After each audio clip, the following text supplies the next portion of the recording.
Nick Vitt Locks. Today we're going to talk about when you first start picking. So you go online and you buy your first set of lock picks and you see one of these clear acrylic locks and you're like, that's what I need. I can see everything in it. I know exactly how it works. I can know where to set the pins and when they're good to go. So you mess around with it and you can't seem to get it open. And that's fine. A lot of people have that issue. So these are my recommendations for starting out when all you have is the clear acrylic lock, and how to progress with it to get you up into a higher level of picking. So let me set that there. First thing I recommend is take your lock and your key and pop it in there. And then you can see where each of the pins are height-wise for when they meet the shear line. And you're going to take a pen, marker, whatever, and you're just going to mark those spots. They'll feel right. Let's grab a different one.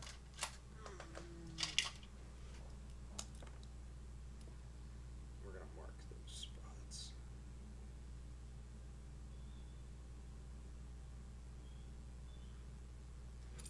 There we go.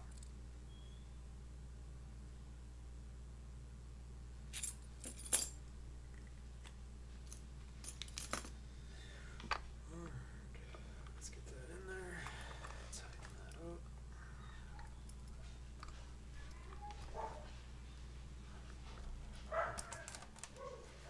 Let's adjust that light. See that better maybe? There we go. And then we're going to put our tensioner in, and we're going to go in, and we're going to lift each of the pins to that spot.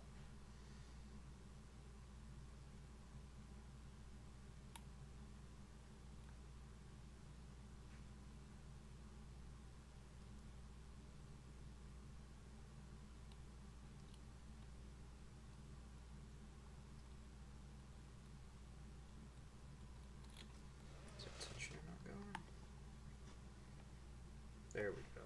Now the tensioners.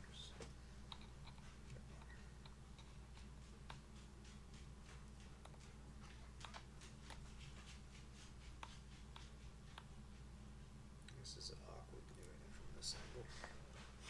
Here. Let's change this up. This is more what I'm used to. There we go.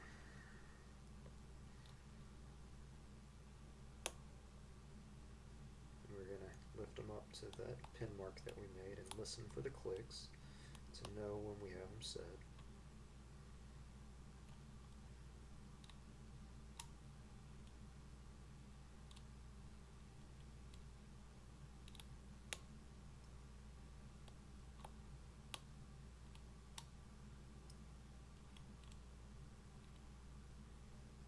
This thing doesn't want to open at all now, does it?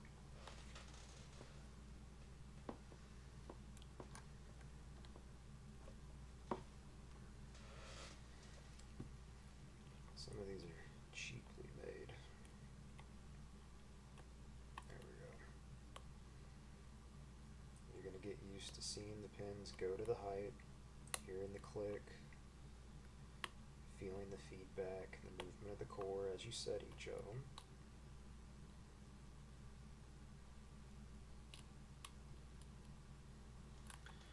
Which one did we not get? Two.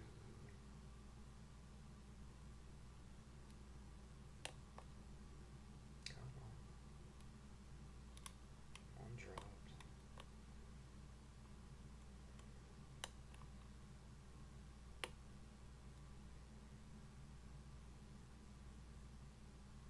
On the warning.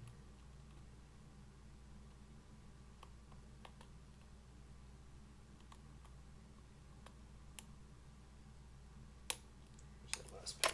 There we go. You're going to go with that until you get comfortable with it. That might have been a problem. Let's slide that out a little bit. There we go. So you get comfortable with it. You're going to erase your lines.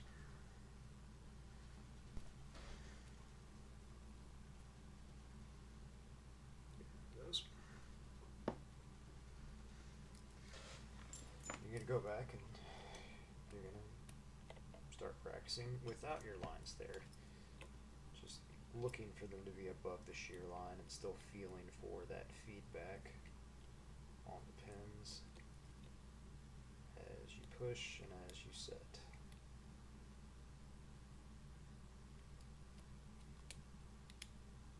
There we go.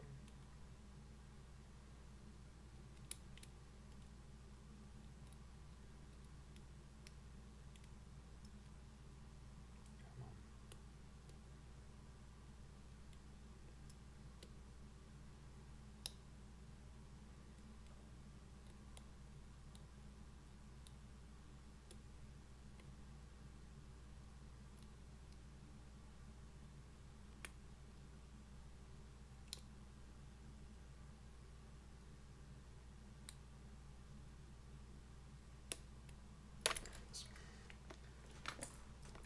Then, when you get comfortable opening it consistently in that regard, then you're going to cover it. A lot of them come with these covers. If not, you can just wrap tape around it. That works really well. But the goal is to just completely hide the pins. So the only thing you have to go on is feedback and feel.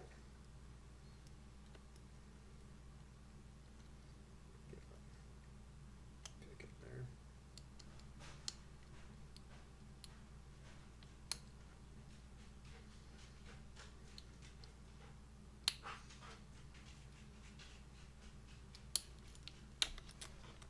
Get that open. Then, when you're consistently opening the practice lock with it covered, you can move up and do something like a generic laminated padlock, Master 5, Master 3, whatever you really want to go for. But you're doing the same thing, taking the skills you learned as you were feeling for the pins and when they were set, and knowing what that feedback is like, listening for the clicks, and you're just applying that to the laminated locks or whatever your next lock is. It could be a cheap deadbolt lock that you picked up at the store in the clearance aisle. It was one of my first locks. There, come on, get on the pin.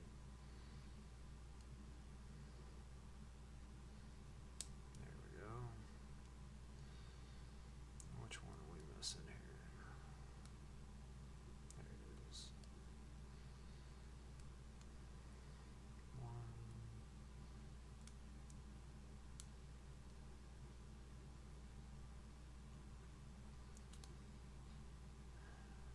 And if you're anything like me, your picking skills turn to garbage as soon as you start camera.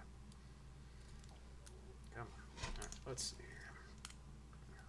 Let's hold it the way I normally do. Instead of trying to hold it different for the camera. Come on, where's one?